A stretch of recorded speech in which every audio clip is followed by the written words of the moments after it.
Strategic planning is the determination of the overall organizational purpose and goals and how they are to be achieved. So, strategic planning is the art of creating specific business strategies, implementing them, and evaluating the results of executing the plan in regard to company's overall long-term goals or desires. It is the concept that focus on integrating various departments such as accounting, finance, marketing, and human resources within a company to accomplish its strategic activities. And also, strategic planning helps firms proactively and address issues with more long-term view. They enable a company to initiate influence instead of just responding situations. Two components of the human resource planning. Number 1, requirement. Forecasting human requirements involves determining the number and types of employees needed. So the requirement, it means the internal sources. It is the existing manpower. She or he is reassigned or is getting promoted in the higher positions, while the external sources is the positions that are not available in organization and need to be sourced out. Availability. When employee requirements have been analyzed, the firm determines whether there is a surplus or shortage of manpower. If there is a surplus of manpower in the organization, it is need to be reduced.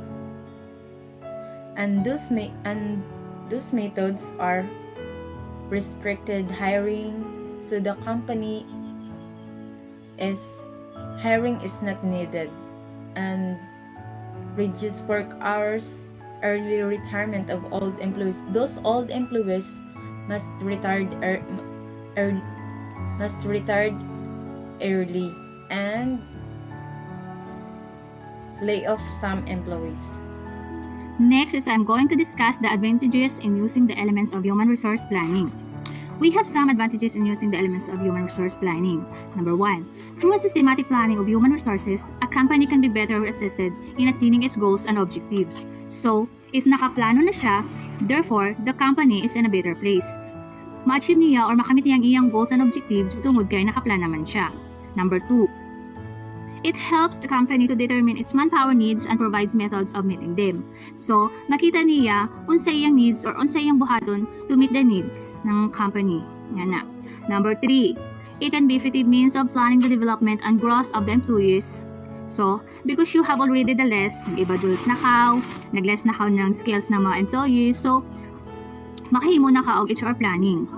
Like, okay ni siya, need ng supervisory training, managerial training, etc. etc. Number 4, it can assist in placing the employment properly in job where they can maximize the use of their skills and potentials. So, naan na may good uban nga employee, mawala sila makabalo sa ilang skills. Pero kung imo siya patrabuhoon, ay maayo man dahil siya sa bookkeeping, very diligent dahil siya sa pag-keep og record. Therefore, since makita na nimo nga sa imong HR planning, you will be able to put that person to the right job. Number 5, it can assist the company to attract and retain a better qualified employee. So, kung maggamit ka og katong elements sa HR planning, madali ka makakuha ng mga empleyado nga qualified sa trabaho nga imo ihatag sa isa. We have 5 steps to human resource planning. Number 1, determining workload inputs based on the corporate goals and objectives. Several factors that should be considered in determining work inputs are business development assumptions, corporate planning, economic forecast, changes in plans and products, new product lines, mergers, and consolidation. So those are the factors that we should be considered in determining our work inputs. Number 2, studying the job in the company and writing the job description and job specifications. It's very important yun nga specific ka kung unsain yung functions and job description sa ingana na company. Number 3, forecasting of manpower needs. It is determination of the number and scales of people required for the work. So, once you have forecasted, imo na dayon mahibayan unsa nga mo work inputs ang imong kinahanglanon. Number 4, inventory of manpower. So these steps is kanang imong i-audit ang imong current available manpower. Mahitabuan ni nga steps is there will be assessment of the skills. Tanawon ang career aspirations nila, ilang strength and weaknesses sa mga employees, ug ilang potential nga ma-promote. Then, i-match nimo na sa imong position nga gi-forecast. So unsa may net results of the inventory of manpower? Number 1, enough manpower, nakakaisakto na nga mga trabahante. Number 2, excess in the number of available manpower but lacking the skills required. Kinang sobrang imong available nga trabahante pero kulang sila sa skills nga gi-required sa kanang nga position. Number 3, the number of available is insufficient and the skills are also inadequate to meet the needs of the work inputs. Kinang gamay lang ang imong trabahante pero ang ila skills is sakto lang na ma-meet mo ang mga needs sa imong gi-required nga trabaho. Number 5 is improvement of plans, meaning determination of the appropriate steps to implement the human resource power in order to ensure that the company has the right number and the right quality of people properly assigned to the job which they are most useful. We have planning techniques in human resource management. Number 1 is skills inventory. This approach involves listing of all the skills possessed by the workforce, meaning mag-list ka sa skills nga available sa imong mga tao and then you are going to relate it to the requirements needed. Number 2, ratio analysis, meaning personnel who are promotable to the higher positions are identified together with their backup and understudy. So, mag-identify ra ka kung kinsa promotable nga tao na pwede nimong i-promote. There will be a ratio na kanang promotion will not create any void. Kanang na-promote siya, unya, nabakante ang iyong position, so dapat na-good backup nga mag-fill in sa position nga babakante. To do that, recruitment will support the backup. Training must be done to develop the backup. Number 3 is cascade approach. This approach is the setting of objectives flows from the top to bottom in the organization so that everyone gets a chance. So, kining approach will result in the formulations of a plan wherein the objectives of the rank and file kadtong mga walay higher position get included in the planning. So that they will know that kinahanglan di ay og manager nga position and kaya na ako. I just need proper training and more experience. So, maningkamot jud siya nga mag-improve ang iyang skills para mapuna niya katong managerial nga gikinahanglan nga position. Number 4 is replacement approach. Human resource planning is done to have a body of manpower in the organization that is ready to take over existing jobs on one-on-one basis within the organization. Sa paggamit ini na approach sa tibuok tuig, dapat nag-accept ra ka og mga application for possible replacement. Bali non-stop ang imo hiring sa ini na approach. Number 5, commitment planning approach involves supervisors and personnels in every component of the organizations in identifying the manpower needs. Units are conscious of their needs. So for example, sa training department kabalo sila pila ka trainer ila kinahanglanon, so that they will be able to tell to the HR department na nagkinahanglan sila ng trainers in the next 2 months. Number 6, successor planning approach takes into consideration the different components of the old plans and increase the proportionately by the desired expansion rate. Next, we will tackle about common weaknesses in human resource planning. First is the overplanning. Usa ka plano nga out to the moon, lisod siya up to tuhod sa kana over na siya sa pagplano. Next is the technique overload. Usa ka weakness nga nung dili mo success ang usa ka plano kay nagather na lang siya information kay tungod sa kadaghan niya nga technique. Then number 3 is bias for quantitative. A planners in HR planning who sometimes make the mistakes of ignoring towards emphasizing the quantitative aspects of personal management. Kay quantitative means number, pero usahay makuan pa siya na mabias siya kay means quantitative na himo na hinuon siyang qualitative. Next is isolation of planners. When top manager has a low regard for human resource activities na ay mga kuan nga gibaliwala na lang ang kanang mga HR planners.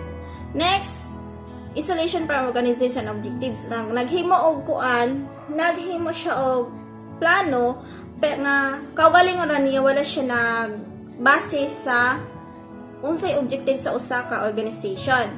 Next is lack of line supervisor inputs. Wala siya nag-consult sa supervisor kay nag-iya ra siya himo og plano. There are 4 basic terms of manpower forecasting. Number 1 is the long-term trend. Kani nga trend kay pang matagalan ng 5 years to or more siya nga trending. Number 2 is cyclical variations. Usa ni siya ka murag opposite siya sa long-term trend. Kay kini siya naara siya sa 1 year or mo gamay pa gud siya din dili na din siya trend. Number 3 is seasonal variations. Sama sa mo trend ra siya sama sa December or November kusog ang kandila, ang December kusog ang mga Christmas tree. Then next is random variations. Kani siyang random variations mo sikat lang siya nga walay plano dayon mukalit lang siya og kawala. There are also human resource forecasting techniques, and number 1 is the zero-based forecasting approach. Kini siyang techniques is nagsugod siya sa current level sa employee hantod nga nagkataas. Next, number 2 is the bottom-up approach. Naana siya dayon nakasugod na sila dayon nagpataas sila hantod nga mulambo sila sa ilang kani nga techniques mulambo sila. Number 3, use of predictor variables. Kini siya nga techniques nag-lead siya og mga opinion ng mga past employee, nag-lead sila og ilang mga opinion sa ilang mga past employee ani nga variables ay ani nga techniques. Next is simulation. Kini siya nga techniques nag-need siya og research para maka-come up sila og plano kung unsay dapat himuon sa organization. Now let us proceed to the important elements in strategic human resource planning. There are 5 of them. The first one is organizational goals. When we say organizational goals, it is what an organization wants to achieve shortly.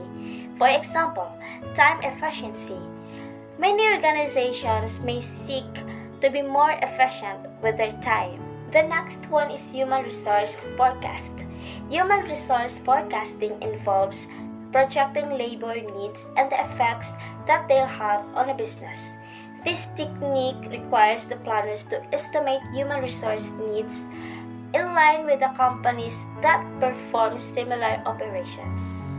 The third element is employee information. An employee information is an important human resource document that every new employee must complete and maintain. It contains important personal information about each employee, such as social security number, spouse's contact detail, and detail about employment, and etc. The fourth element of human resource planning process is human resource availability projections. It estimates the number of current employees and those who could be available in the future. The last element is analyzing and evaluating human resource gaps. The human resource gaps analysis is the breakdown of your current workforce and the skills they possess compared to the workforce you will need to reach key business goals. Now let us go to the human resource in providing competitive advantages. Human resource practices are developed to implement strategies that will make the organizations more effective. Human resource provides strategic competitive in two ways. The first one is emergent strategy. It implies learning what works, taking one action at a time in search for viable pattern or consistency. The second one is intended strategy. It is the strategy that an organization hopes to execute. It is usually described in detail within an organization's strategic plan. Now let us proceed to the Human Resource Information System. When we say Human Resource Information System, it is a software solution that maintains, manages, and processes detailed employee information and human resource related policies and procedures. It is designed to provide information that is SMART. SMART means systematic, management-oriented, applicable, result-oriented, and time-bound. So in systematic, the information must be systematically arranged and contains the needed data. The next one is management-oriented. The information is essential for effective manpower planning, retention, development, and separation of employees. Next is applicable. The data and information that is stored in file must be applicable in making human resource decisions. Next is result-oriented. The result from the information and decisions derived thereat must be acceptable to the management and employees concerned. The last one is time-bound. Relevant human resources information are necessary in making decisions. The needs of timely decision are crucial to the effective management of human resources.